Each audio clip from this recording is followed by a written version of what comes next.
Can't say I ever thought this day would come when I would make a video about Kanye.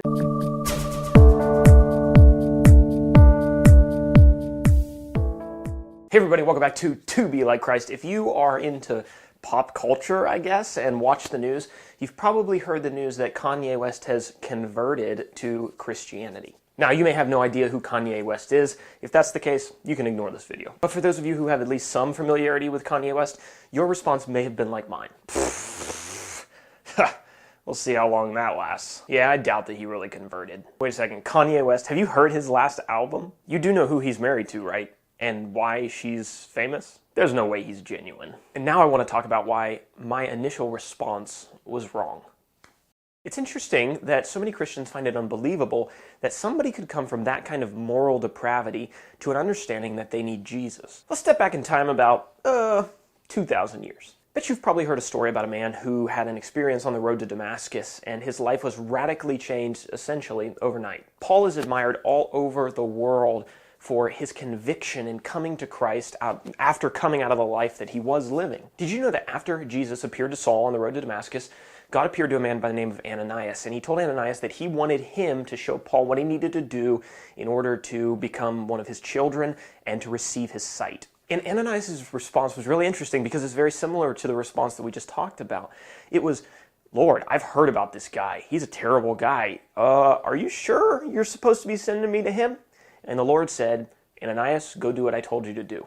You know, God didn't tell Ananias, well, why don't you sit around and talk about this situation with your friends and examine whether or not you think Saul's heart is actually genuine. He was told to go teach and then support this man who had recognized his need for Jesus. Understandably, the church had a little bit of difficulty accepting that Paul had actually been converted.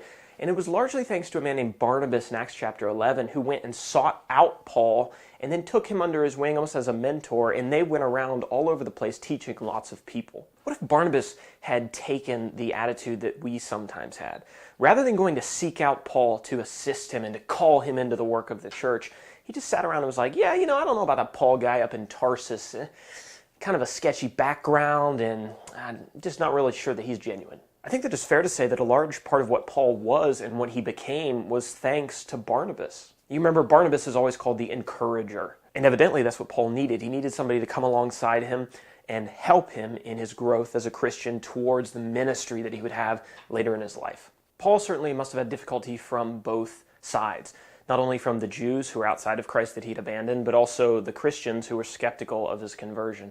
It's interesting that in one of Kanye's new songs, yes, I feel ridiculous for quoting Kanye, but he says, "What have you been hearing from the Christians?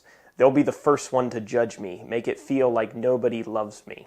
They'll be the first ones to judge me, feeling like nobody loves me." Look, just like Ananias and Barnabas, the responsibility that God has given us is not to sit around and be skeptical of people who recognize a need for Jesus in their life.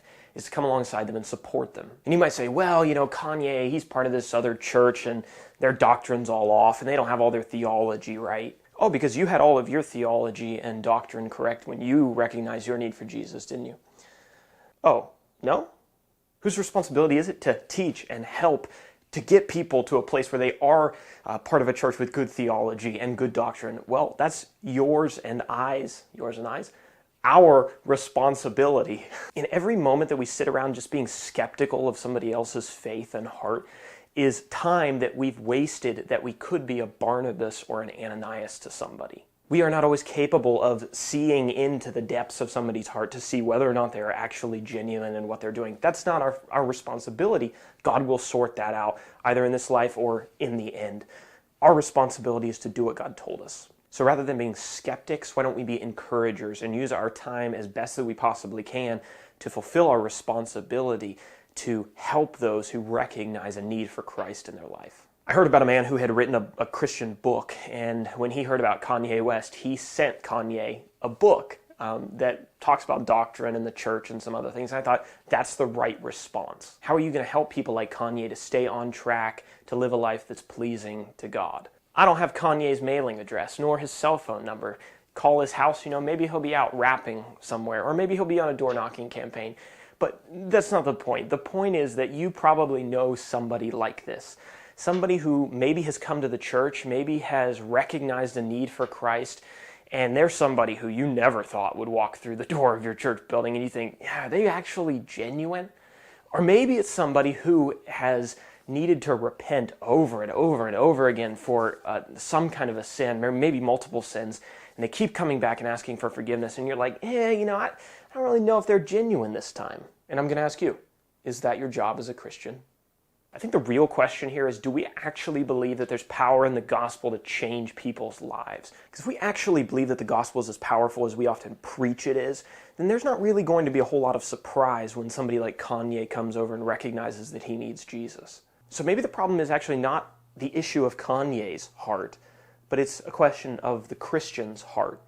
If we really believe what we say, that the gospel is powerful, then why are we so skeptical when we see such a radical change like the one we've seen in this one man?